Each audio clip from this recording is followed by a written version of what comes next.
Hello and welcome to Elseworlds, DC fan podcast. My name is Jordan. With me, as always, is Chris. How are you today, Chris?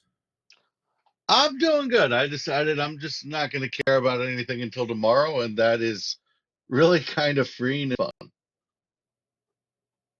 Yeah, we are going to be talking about Superman and Lois and the two episodes that have premiered since the last time we talked. Last week, we were going to record stuff. I came under the weather, so we pushed that off, and then I released the Joker 2 discussion that you had with Chris Evans. Um, this week, or late last week, I forget when I did it. I think it was earlier this week.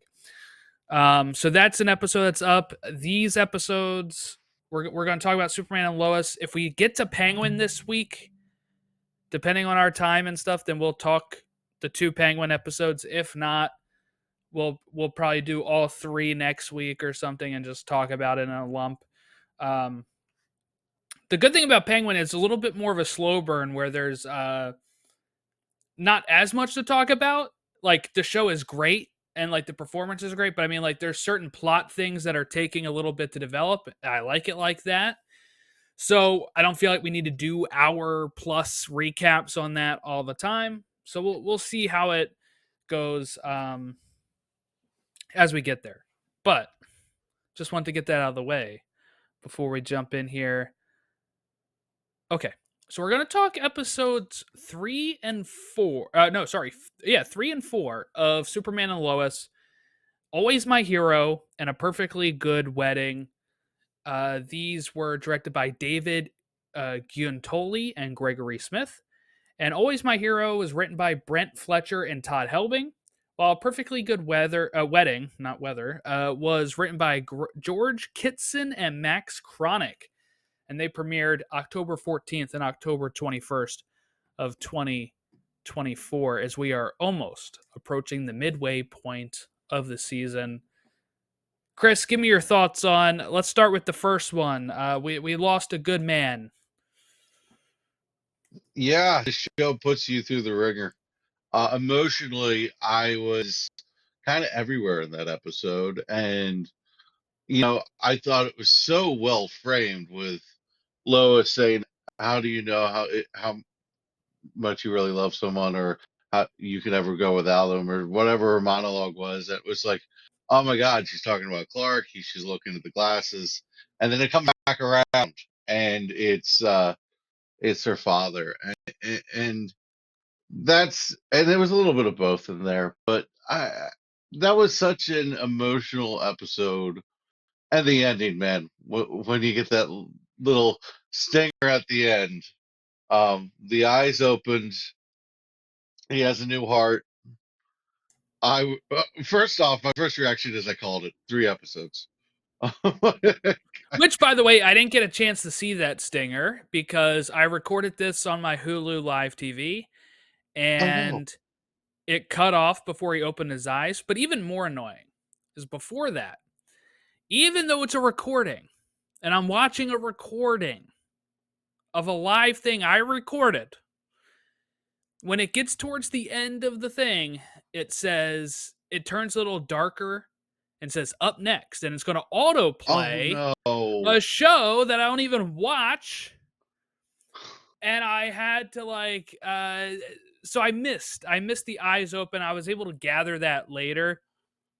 Because I felt like a moron, Chris, because I was going to respond to your tweet when you said that and be like, well, we don't know if he's actually alive yet, which I would have sounded like a moron because I missed the eyes opening.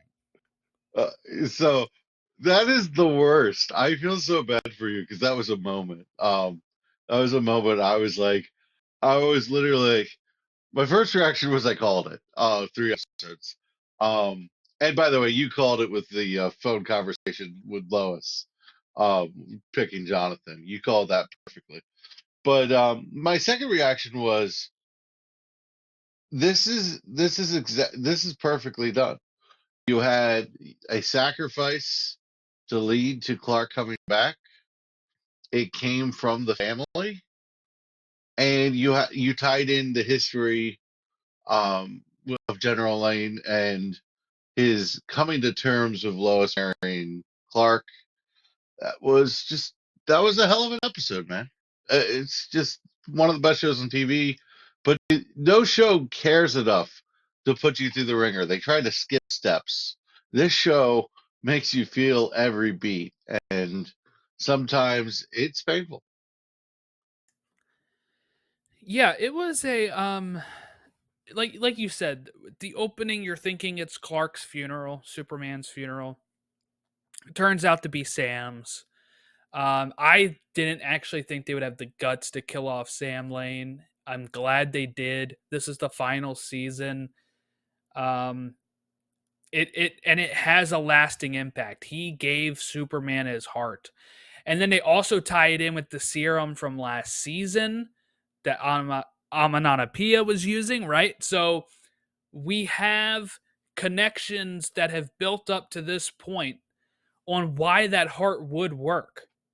Um, which I think was just really smart writing, and it's just something that I didn't see coming. Even when he's shooting himself up with it, I'm like, what is the end goal here? Right? Like, is he trying to transform into a Bizarro so he can fight him? A lesser show may have done that, right? Hmm. Um, I thought the editing of now, this was perfect. yeah, Not to cut you off, but I thought it was perfect because what you said is you're wondering what he's doing. He he didn't have a tell, and he didn't tell, like, the audience didn't have a tell. It was really good. yeah, he knew he was dying. At that point, he was going to try to find another suitor, right? But once he was shot, it's my heart. It's got to be my heart because I'm the only one that knows this plan. And he has to quickly tell John Henry Irons to go do this, to be there for the body, to take it to the fortress when he is dead, um, and to implore, um, Superman's mom to be able to put this in action, which she's hesitant about, probably rightfully so. But then we also, of course, have the message from Sam, which, I talked before about how I didn't cry at all during the premiere, but this episode is the one that got me. It's this conversation that Sam's having with his daughter post, post death here, posthumously, especially as a new dad now too, where that really hit me more than it probably would have a few years ago. Um, because you're just thinking like, and I was gonna make the joke too, and I've seen people make this joke. It's a week later, so people have made this joke. But when he says like all that stuff about Lois, and you're like, damn, like we know who his favorite is, right? It's Lois and not Lucy. But there's also the point he makes of you made me a dad because she's the Yep. older one. And that, like, I'm sure if I have a second child, I will love both of them equally, but there will always be something different when it's like they're the ones that changed you. The first child made you the parent. So there's a little bit specialness there. It doesn't mean you love them more, but it's like a just like you changed my life. You did that because now you are the reason I am a father.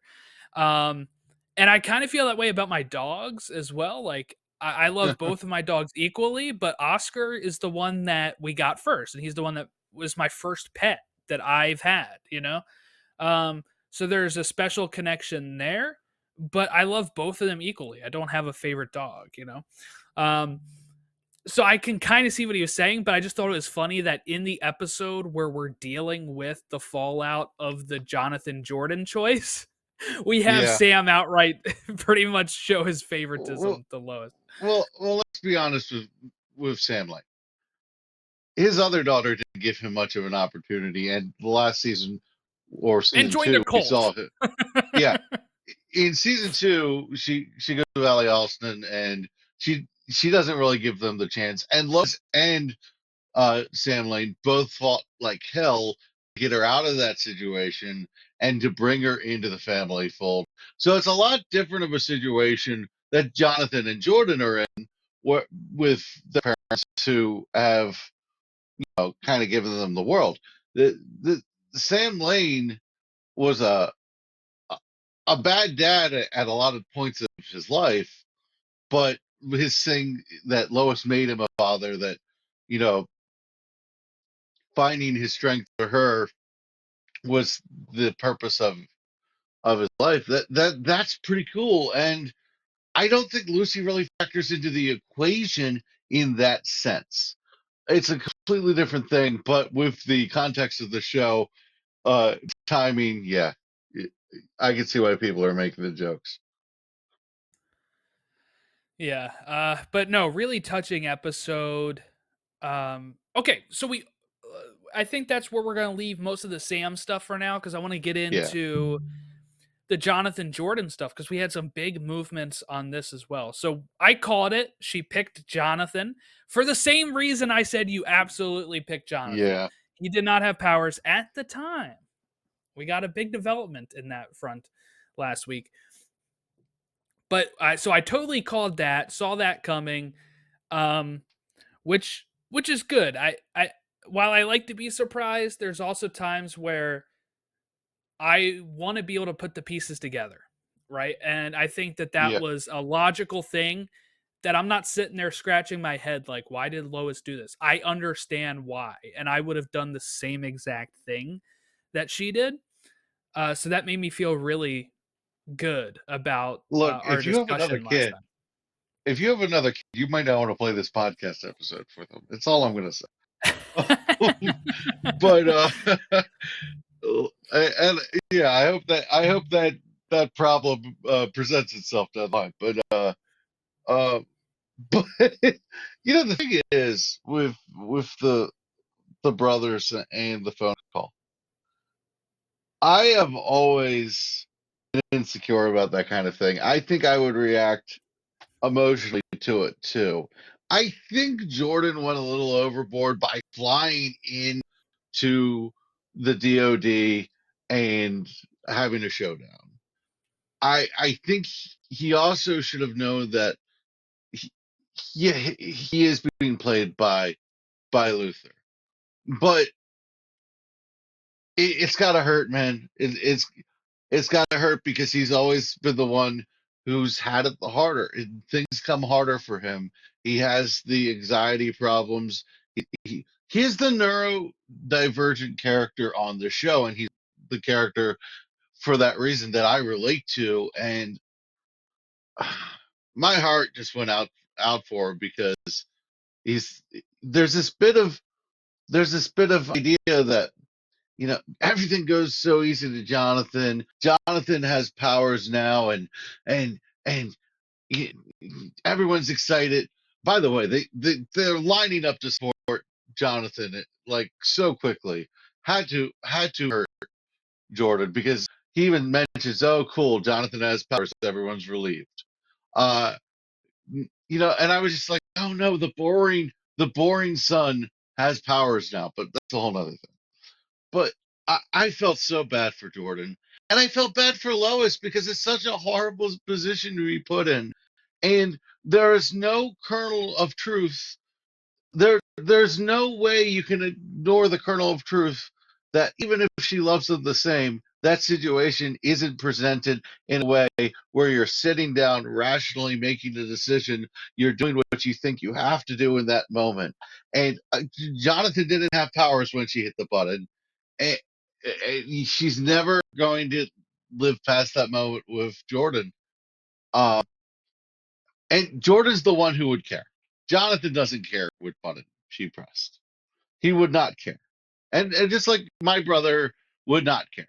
My brother would not care, and I would care. And to that situation, Lex Luthor, you're a jerk. Yeah, he is. But I wouldn't say I think Jordan took it too far, or went overboard or anything because I think if this show was written by other people, this becomes a And who knows? Maybe if this show went 7 seasons, this is a full season long arc, and maybe just because it's the final season, it's a shorter um, story here. But by the next episode that we're going to talk about after this, it's resolved. And I thought Jordan handled that pretty well in that episode. And while at first I think many people may have been like, why is he still upset about this? Logic does this, this, this. It's not something that's always going to be. He even admits to it. Like, I understand why you did it. I'm not mad that you picked him. It's it's He just just like this wished thing. it was him. Right. It's just this emotional thing that stirs in you of why wasn't it me? Yes, all the logic can tell you why not, but I kind of wish she had chosen me. Like I can see that side of it. But they're able to move past it. And I think that is great that this is like a 2 episode thing. It shouldn't, we think at this point, continue to be an issue going forward. And even when he was upset, he was still helping the family with stuff that was going on. He knows though he needs some time away, and we'll talk about that later. But he's gonna kind of let Jonathan take the reins here, and that's something that happened last week, and something I never really wanted was Jonathan getting powers, but that was mainly to spite all the Jonathan fans that are so annoying on Reddit and stuff, being like, "Oh, they need to give him powers because he has powers in the comics." But so far, I'm liking the way that they're doing it in the sense that he is kind of like naturally more receptive to the powers, I guess, like where he is not needing as much training, because then we're not hitting a lot of those same beats that we hit with Jordan. So I do think that's a good point that we're getting with Jonathan right now. And there it is. Jonathan has powers, and he gets them all at once, pretty much. I actually have this kind of theory in my head that Jordan could have gotten the powers all at once because it was triggered by the desperation of the steel poles, and he needed to develop those powers in a high stress and situation, and he was going through a lot. He was emotionally terrible, and so it was, you know, it was a release of emotion that kind of burst his powers out. But like, I feel like he didn't have a ton of confidence, and he gained powers as he gained confidence. And I think Jonathan has such an unbelievable amount of confidence and such an unbelievable swelling of emotion. One of the things when you have a brother like Jordan, when who's emotional, who things are a little harder for, who monopolizes the emotion part of it. The other brother has trouble eh, has trouble putting it out there, has trouble getting his time to be upset, to cope with his emotions. It's a lot about taking care of Jordan, and I the resentment that Jonathan felt there was realistic and reasonable, and I think he had such an overpouring of emotion that he almost never lets out, and he almost is never allowed to let it out. It's Jordan's role as the emotion, and because he has the confidence and that amount of emotion, I think that's why he had his powers all at one city. Yeah, I think it was. I think that's a good point. I think it could be partly the desperation of Clark is gone. I There's a lot of stuff going on. I need them all at once. I think here's what I would theorize as well. He's always been able to get the power, but he was, for some reason, you know how he reacted when Jordan got the powers, right? He was very like, why not me? It's almost the same thing that Jordan goes through with why was Jonathan the selection on the phone, right? Why not me? I think it's almost like maybe he had them in the sense of they're in his genes. They were just kind of locked behind him pressing too much, kind of pressing for it too much. Like when a player goes up to bat and he has all the ability in the world, but he's like pressing too much and he's swinging at junk that he shouldn't be swinging at. Maybe it's something like that. And then what happened is, now that he is older and those powers are there and he's finally unlocked them, it unlocked them all at once. Instead of having to do a thing Hmm. where like Jordan is gaining them throughout the years because he is going through puberty, learning all of this stuff. Jonathan's already there now, and once he was able to unlock it, he got access to the whole thing. It's like kind of putting in a code to get to level 50 and then having all the skills unlocked for you instead of building the character up over time. It may have just been that the powers were now, I don't know, receptive, or he was more relaxed in the sense of not pushing for them. He was accepting his role as who he was, and then the powers flooded in. Yeah. I think we're on the right track with that. I'm a little surprised now, knowing how he got his powers, that when he gets locked in John Henry Irons' RV, he does, and the alarms go off, and the guns are coming at him. Uh, I'm a little surprised it didn't trigger then. But look, I didn't want them to give him powers. Jordan's always been kind of the brother I root for. He's the one I see some sort of feigned representation in, and I was rooting for Jonathan never to get him. I also thought it would be a nice little twist on it, and it could make Superman and Lois unique in Superman adaptations. But I think they handled his powers pretty well. I got frustrated that General Lane was so down to get him trained, that Lois was so into, uh, you know, having talking to her dad, when it was such a horrible thing for Jordan to train, and she had to keep it secret. And um, I wish I wish Jordan would have taken it a little better and gone with him to the DoD and stuff like that. But the story wouldn't have worked out if it did, and it's a really realistic and reasonable response Jordan had. One thing I like too is that Jonathan is kind of wanting Jordan to get back out there as well. He's not just like, I'm going to take over everything you've done, which again, I think a lesser show may have done. Like, Yeah, there's really like, you know, trying to draw stuff out. Again, they can't draw stuff out. It's the final season. But that's also why I wanted a final season, is not to draw stuff out and be able to get this stuff in quick succession. it So would be really interesting if we had more time, and this yeah, was like when would, like, okay, let's say they had 7 season plan. They said, is Jonathan getting them in season 7, or does he still get them in season 4? And he does go through the slow process. That's all stuff I would love to read at some point. Like, I if think they they come left the out and say door that open. stuff. I think they left the door open when they knew it was the final season. They said, "All right, fine, let's not leave anything in the bag." Uh, that that's what I think happened, because there was always this idea that Jonathan getting the powers would be the jump the shark moment, the Happy Days jump the shark moment kind of thing. It would be the thing that made it ridiculous. And to be perfectly honest with you, now in the final season, with all of the story and context, it doesn't ruin the dynamic of the show at all, but it always felt like it would. And I'm glad it didn't.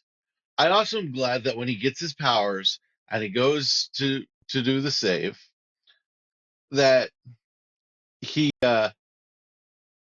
he struggled, and he wanted Jordan's guidance, and he thought Jordan should have come with him, and uh he struggled, and he needed Superman's help. And by the way, What I also Superman is like that about scene. that, what else I like about that though, is that Jordan had a valid reason to say no. He said, "You've been fighting to be a firefighter. You know this better than I would. Go in there and take care of it." Right? Like, That's true. so I thought that was good that they had a baked in thing, that they made it a fire. So that way there is like a reason Jordan would Hmm. feel comfortable letting his brother go into this. Um, by Uh, himself. I felt so frustrated for Clark. I was thinking, just get Clark. Just get Clark. I know Superman's not supposed to be, but this is not something that Superman is going to struggle with. This is not something he needs his full Kryptonian heart for. I mean, and He's him got to in that take it scene where easy. he's just standing through the fire, and he's getting just pummeled by the fire, and it doesn't matter. He walks Not through. bad for Such a a dead man. Superman moment. Exactly. Great line. I really appreciated Superman in that scene. That was just such a Superman scene. But I also loved that he wasn't upset with Jonathan. He was like, "You saved lives. That's all that matters. We'll work on the rest." And that the emotional maturity of him as a parent, him as a trainer, this show in general is good. That's why I get frustrated when people are upset with Jordan for being emotional, because you're representing realistic family dynamics and people who are not just straight laced. Things come easy to, and I love the show for that. The emotional Right. maturity of the writing, like you said with General Lane taking serum. How many shows would have had King Kong versus Godzilla be the ending of that episode? We'd have the Munster Doomsday versus the almost like Arkham Asylum with Joker, at the end where Yeah, you'd yeah. have this like Titan enhanced General Lane. I'm so glad they didn't do that. I just love the emotional maturity of the writing. Yes, that's something this show has done well all 4 seasons is the emotional aspects of it. Um, I feel like at times these are real adults or real children handling real things compared to other CW shows that we've seen or watched before. Um, especially even when we get to the second episode that we're talking about here, that could have gone a whole nother way as well. But at the end of the episode, we get to see Clark resurrected, or most people got to see that. I did not.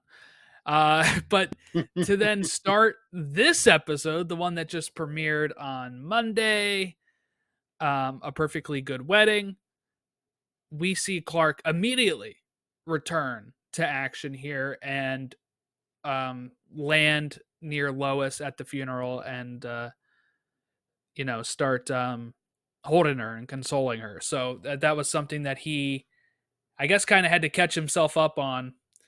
I'm sure his mom told him when he woke up, like, "Hey, your heart is human, right?" Uh, This is something I would have done different. I would have done this different.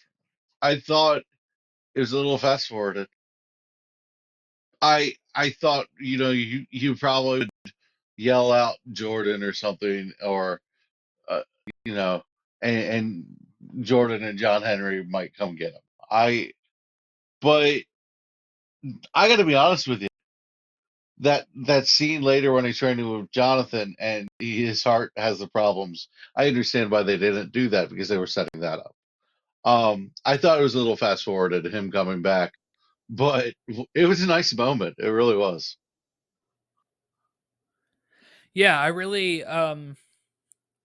We skip forward a few weeks after this, right? So he's settling in now. He's um, getting used to things, but they're trying to work him in slow. There's an adjustment period, they said, for the heart.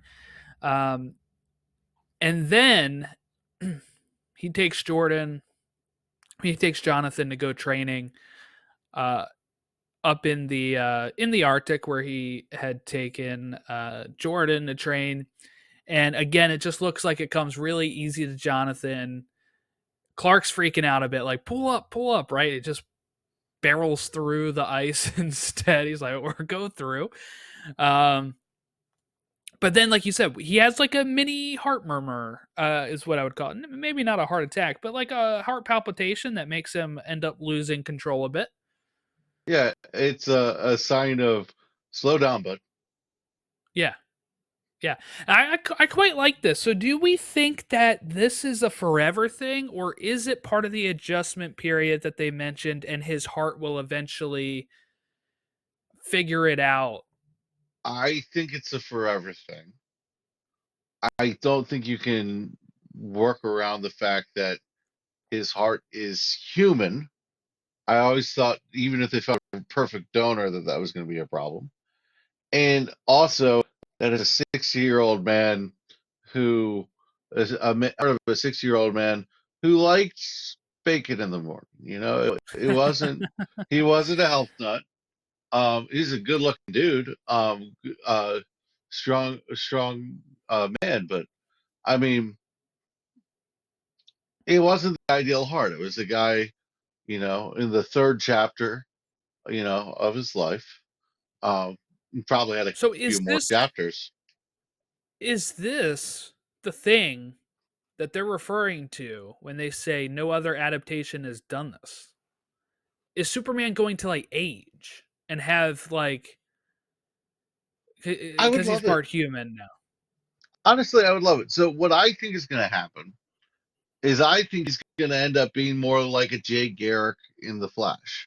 Like I think Hmm. he's going to end up being the mentor to Jonathan and Jordan, and you're going to have two Superboys. You're going to have two Supermen. Um, at the end of the show, and they're both going to be half human, and it's going to be a like Team Superman is what you end up on.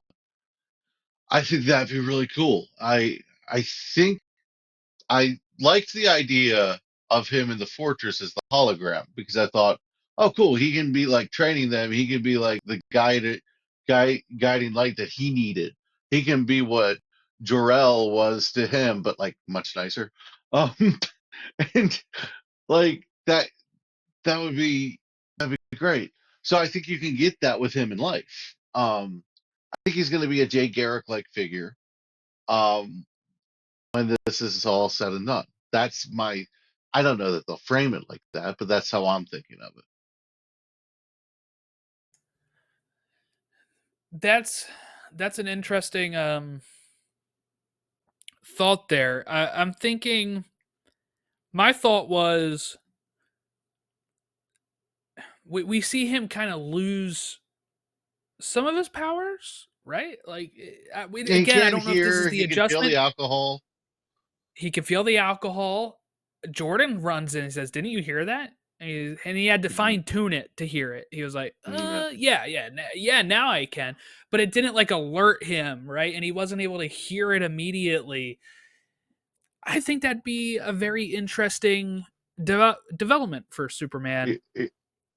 Yeah. I have to admit I cracked up because he's he has a very good reaction, like a very normal reaction to going from being invincible to being human, or somewhat human. And Lois just gives a speech. Is like, I'm mortified every time I go in front of a mirror, and just I had to laugh because I'm like, she's drop dead gorgeous. I don't know. I know she had the surgery, but I'm like, you got nothing to worry about. But I thought that was hilarious. But it shows you though, like, human, we're never perfect. We're always a work in progress, and I Clark never had to figure that out because Clark's always just been the full package the whole time. He's had the powers. He was who he wanted to be. He could do anything he wanted, really. And now, you know, he- I is he feeling pain? Is it harder to get up in the morning? Does the alarm clock suck a little more? I just Clark feeling more. Clark has always been the most human, and he isn't even human, and now he's kind of human. It's interesting. Yeah. I'm glad he's back, though. I'm glad that, you know, when we're talking about a 10 episode season, we really only went three without him. Still, what, like almost a third of the season. Um, but, we're now making that he's back, especially the way that this episode ended with the news leaking out of him being cited, which I think they thought they had a little bit more time on. Um, So I was annoyed. I was annoyed here because I thought it was unrealistic that Lex didn't already know, considering the nature of his vendetta against Lois and him kind of hawking out her territory. And it's but been a how few would he weeks know? because you tell me he's not watching the house at all. He's not, she didn't. Maybe she stopped going into the Gazette as much. Um, Maybe her routine changed. Like I feel like Lex would have been something's up. I feel I like don't Lex know. would have I thought think something was up. I think I can buy it. I can buy it one because it's very hard to watch their house because it is in the middle of nowhere. That they'd be easily spotted by at least the boys who have X-ray vision as He well. has great technology. Um, no, uh, he does, but he's just getting back from vacation. Um, Sure. but I think also one thing. I think it's his hubris, Chris. I think he thought he had Lois defeated. He killed her father, he killed her husband. I think he was taking a victory lap and wasn't really worried about what she was up to because what is she going to do? Right? Like Hmm. that's where I kind of land on it is he has the hubris. He was like, "We won. I took off two of her favorite people off the board." And I think he is kind of underestimating her a bit when it comes to how strong she is. And I mean, look, she thought she had lost Clark and her dad, and she was still trying to go after Luther. So I think he was kind of underestimating her strength there. She's surviving Yeah. breast cancer. Like she's going through the ringer. If there's one character that's gone through it, it's been Lois. And I think that I think he just thought he was taking his victory lap and didn't realize she was, you know, resetting the board. Yeah. Lois has been through an awful lot in this show. You know, she just had the cancer season. Then her husband dies. Then her dad dies. Uh, Yeah, we John need. Turturro is not going to show up in this show. All the violence towards Lois. This is not his thing. Oh my goodness. I love you for saying that. That's freaking awesome. But I can't wait to talk Penguin. But no, seriously, she's been through a lot, and the show better reward her with a really happy ending. We can only hope. I think we will. I think we'll get a nice happy ending with these. But The only um way I want to see a happy ending is if they didn't bring Clark back swiftly. right, and now that he's back, I think we get a sort of happy ending. Like you said, a passing the torch. That was something I think when we um had our episode, what was it, like earlier this year or something where we had our once for season 4. Yeah, I think I had that. Like I wouldn't mind it passing the torch to Jordan or Jonathan now, I guess, because I I would like some sort of I want some sort of wrap up here, whether it's just kind of setting it up that Superman continues to train his boys. Maybe we do a flash forward, something like that at the end, or he's maybe not even a full like retirement, but something like I'm going to take a step back because my hearing is worse now because my heart sometimes has these issues. I am going to take it easy, and you guys are entering your prime, and you guys can kind of make the push to be the new Supermen, Superboys. But Jordan gives Jonathan the goggles from his grandfather. He says he needs to take a step back. He's not right I hate this mentally. I scene. don't think you I do. hate this. I hate it. I had a very different reaction than I think you had. I wanted so badly to scream to the TV that you're not a broken person and that you can do this and that you don't need to take time off. And I actually think it's the worst thing for him.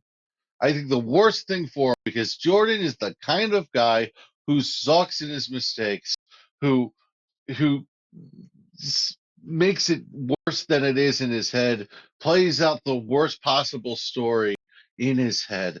And the only way for Jordan to heal is to get back on the horse.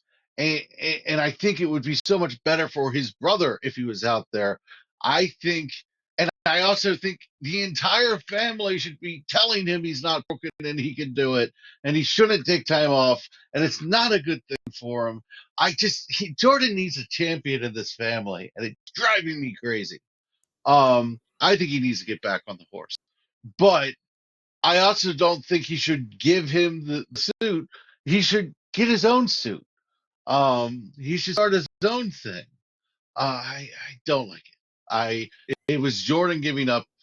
Jordan feeling sorry for himself, and I thought that moment with Lois, where they had the nice conversation and they hugged and things were a little bit better. I thought we were getting there, and now it just feels like we went backwards because Jordan is a guy that if no one's going to be a champion for Jordan, I'll do it. But I think he does have champions. Lois talks to him about it, and Clark offers to talk about it. I think this was a really good scene actually because I think it sets a good precedent for viewers and for Jordan as a whole. I Don't think it was supposed don't to show force it. Don't force it if you're not feeling up to it right now, right? Like I think that's a good mental health standard to set of if you are feeling overwhelmed and you have too much on your plate and somebody is able and willing to step in for you right now, do it. I mean, like not to relate myself too much, but when I was preparing for fatherhood and all that kind of stuff, you and Ron and many others have stepped in to help lighten the load for me as we got into this. And I handed you my goggles, I handed you my hoodie, and I said, "Here you go. These are yours. These were my grandfather's. Please put these to good use." So I think that is a very healthy thing for Jordan right now, as he just needs to reevaluate what exactly he needs. I think this will be a logical step for him. I do think by the time we get to the end or even near the end, we will see him rebound and he will be with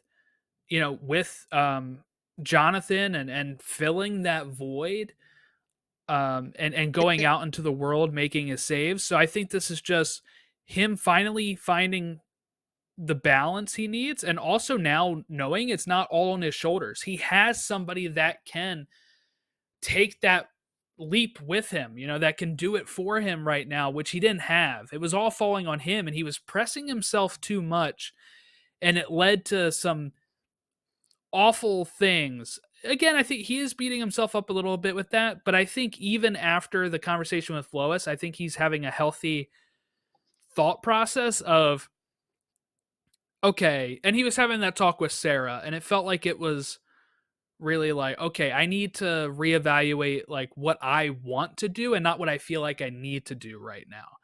And maybe he will end up deciding he wants to be Superboy and go out there and help the world. But I think right now he needs to have that choice. He didn't really have that choice, especially when Clark was dead and even when Clark was missing on the other world and he was stepping in and doing stuff, right? He's been thrust into it every single time. Yeah, I think it was supposed to be a majority, and I think you hit a lot of good notes. I just think I think it's the thing he doesn't need. I think it's the thing he thinks he needs, and I just the way and maybe I'm just putting too much of myself into it and what would help me. And we all do that with we put ourselves in the shoes, but I think he needs to get back on the horse, and I think the show would be more fun if he does, and I hope my hope is that because the strength of the show for a long time has been the brothers really appreciate each other and work well together. And I would love them to be kicking butt together and appreciating each other's strengths and, just being a tag team. That would be awesome. What I would love to be an end result of this would be like you get Superman kind of guiding his two new Supermen, and you get the the Super Twins comic book series or something, out of this. That'd be cool. You know, but because I love this world to stay alive somehow, but it sucks that this is the final season, man. It's so good. Um, I really do though hope that Jordan gets built back up in the next 6 episodes that we have left. Yeah. All right. Let's talk about the stars of the episodes. I'm talking about Kyle Cushing and Chrissy Beppo. Um, I was very happy to see Kyle. He's my boy. I love Kyle, so I'm very thankful that he had an episode kind of centered around him and Chrissy. And this is what I was referring to when I was saying I think another lesser show would have made the running off from the wedding be a longer plot line. They probably would have had a bigger thing, but instead Kyle takes it in stride and says, "Let's just effing party, bros." Dude, that was And great. Yeah. they decide to slow down. They were rushing it too much, and a very healthy approach from Kyle here to be like, let me listen to my woman who's telling me we need to kind of slow things down. She still loves me, but we were Hmm. maybe rushing it a bit. Kyle's too good to be true sometimes. I look, this is a guy who's been through some stuff. He screwed up a bunch. He's been emotionally immature and selfish. He's been a little narcissistic at times. And he's been through it. He's got a second chance. And he's acting like a guy who's been there. He's acting like a guy who's seen things fall apart, doesn't want them to fall apart, and isn't pressuring the situation, isn't trying to force it. He's done that stuff. And that's cool. I really liked it. The only criticism I have is it doesn't make any sense that Clark is his best man. Makes no story sense at all to me. You think it'd be someone from the firehouse. You think Clark is much more friends with Lana than him. It's a weird position for Clark to be if you're being honest. Like Clark should feel a little weird. Chrissy and Lois makes sense. They work together. It's a small town. They've developed chemistry. She knows the secret. Cool. That makes sense. I'm fine with it. Kyle being the best man. I mean, Kyle having Clark be the best man didn't make any sense to me. My only complaint of the episode really didn't make any sense to me. Not a big complaint though. It really doesn't ruin anything.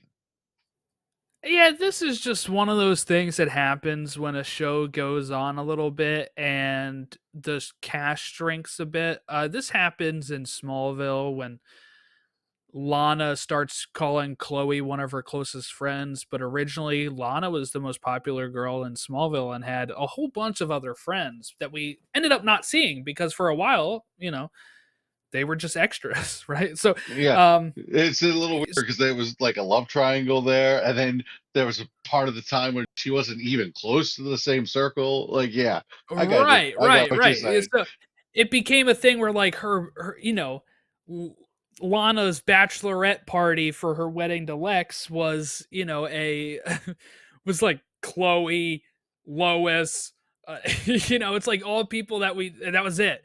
And that was very similar with this. This I assume is part of the Hmm. cast cutting and you're ending up with Yeah, yeah, I get it. let's yeah, it happens in almost every TV show at a certain point where um people that we don't think are super close end up becoming the best man or maid of honor for characters because they're like, well, these are our principal characters. We got to throw them together. I thought it was a little odd as well, but I also could see like they've been getting closer. He helped him through his divorce. He was somebody that was actually there for him, Clark. While Mhm. I feel like some of his friends may have been more of a like status thing originally, right? So, um, I, not I real felt friends, I like felt high weird school for friends. Lana in this episode. I felt weird for Lana in this episode. Not that she was in it, but like I felt it's a weird moment, you know. I felt weird for Lana. Yeah, I didn't like But that. she's cool with it, right? No, Like she's cool. they Like said they they're they have yeah. very emotionally mature. They get it. I think it's weird. I think I'm just, it's weird. My dad's wedding, after, divorced my mom was, it was a weird feeling. And I kind of got like hint of that feeling was much, Mm-hmm. much weaker and, it wasn't like emotional, but it was like, it's a little awkwardness. I felt awkward for Clark because Clark's long, long time friend is Lana. So, I think I would like to see a hint of that, but I really liked Clark and Kyle's relationship, though, in the sense of when they're grilling the ribs or oh, whatever, that's and good. having Yeah, that take me was to all him right great now. stuff. Um, You have the an little indoor griddle? conversation they have, when Chrissy left and everything. Like Clark is, he's there for Kyle, and I've really enjoyed Kyle's transformation from season 1 to now. And If you would have I told know me I there's a like lot this of character, people. There's a lot of people out there that are like the Cushings are the worst part, but I think when you get these more human characters interacting with characters like Superman, I find that very interesting because yes, Superman and Lois are titans. They're titans, not yeah, like Teen Titans, but they are like Lois they're is a icons. titan. Yeah, she's the best reporter in the world. Clark is the best man in the world. He is a Superman. So when you have them interacting with normal people like Chrissy and Kyle and Lana and Sarah and Sophie, who's It like grounds six them. foot 11, what the hell did they feed her? Um, did you see her? I didn't think they remembered her enough to feed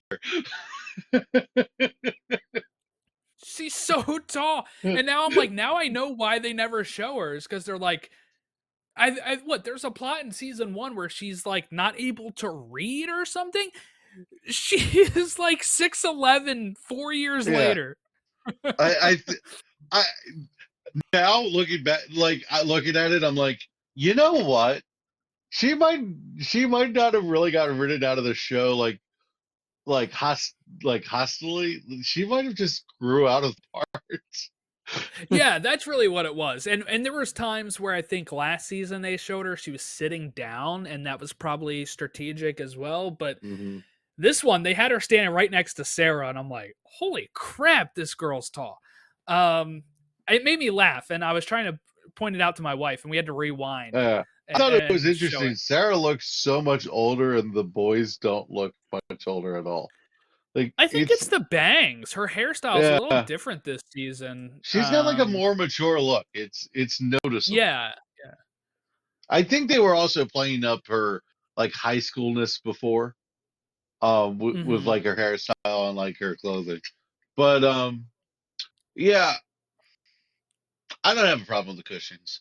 If you would have told me though in the beginning of the show that I would like Kyle, I wouldn't have believed you.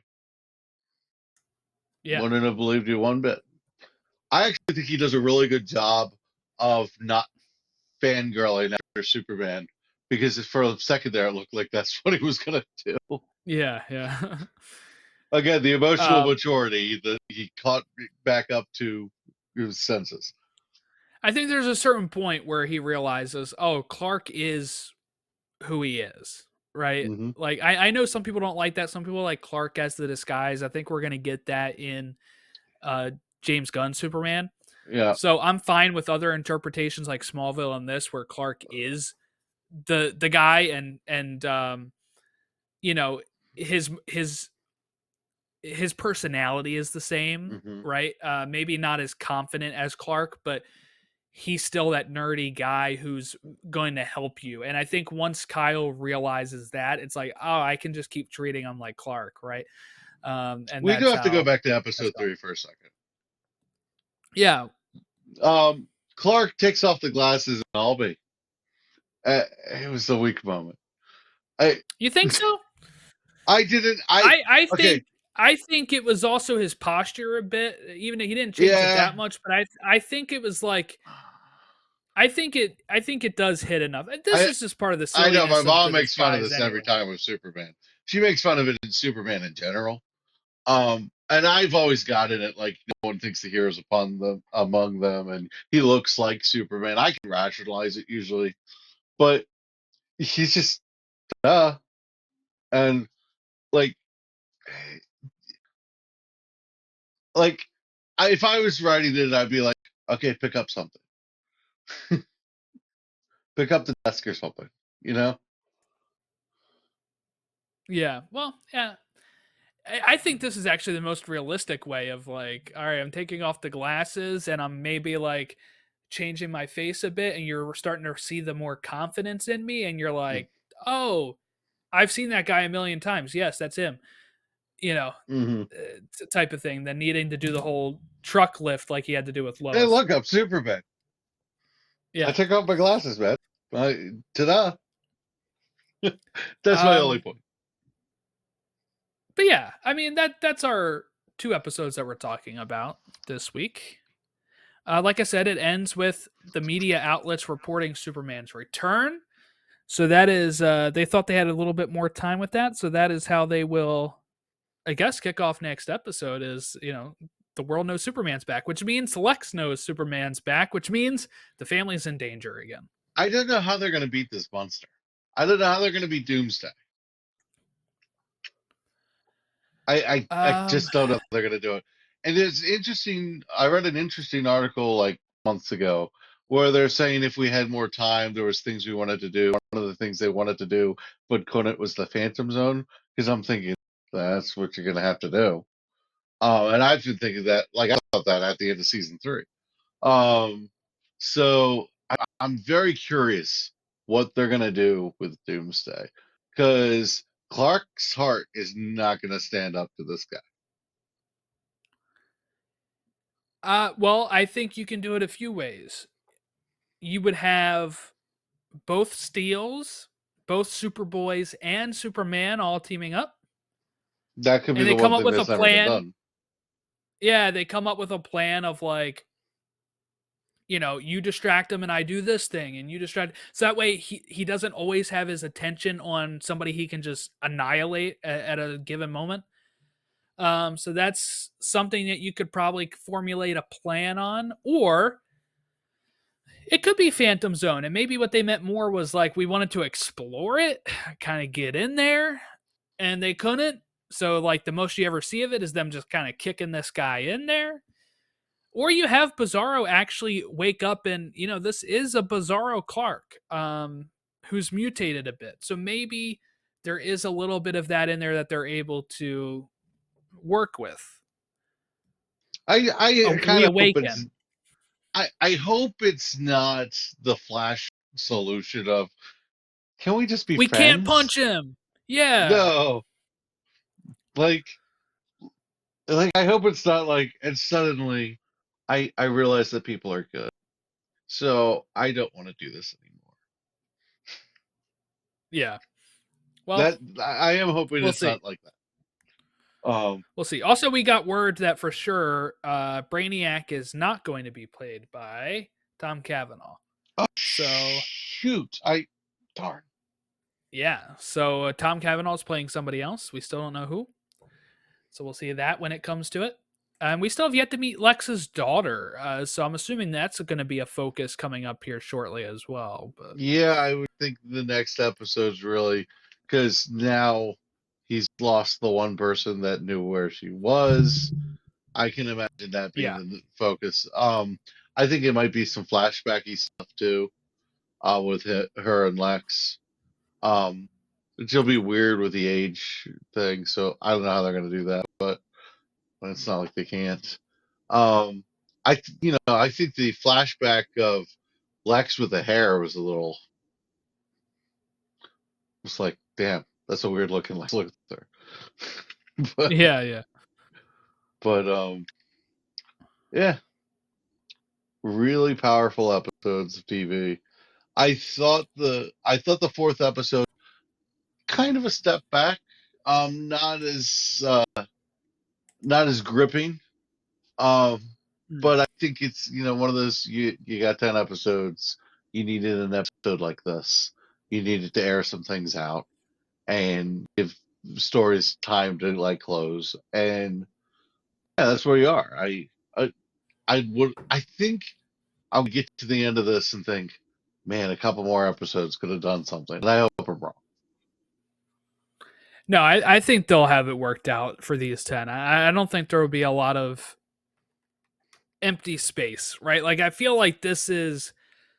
I wouldn't be shocked if we don't see Kyle and Chrissy that much more the rest of the season. I think some of this stuff is tying up loose ends We in the don't sense need to of see Kyle and Chrissy for the they story they're set up. telling. Well, I mean, what I'm saying is like they set up the pregnancy and the wedding. This is Mm-hmm. them backing out of the wedding thing because they don't have time for it, essentially, right? And they'll say, you Yeah. know what, they're going to work that stuff out. We'll probably see that in a flash forward or just a reference later on down the line that it is still happening. You know, we're good. Like they'll probably show up in the finale for some reason. That's it. Like I don't think and we got the wrap up from Sam, so I think we're kind of really whittling down some of these roles to focus on, you know, the main core story with Lex and the Kents. So that's how I kind of see it shaking out.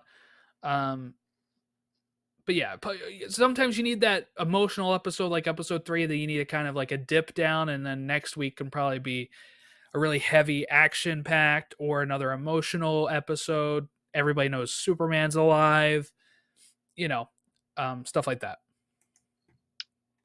Yeah. But you can follow us at elseworldsdcfan on all of our social media.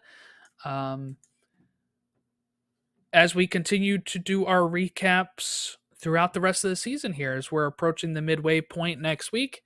Have a great rest of your week, and we will catch you next time.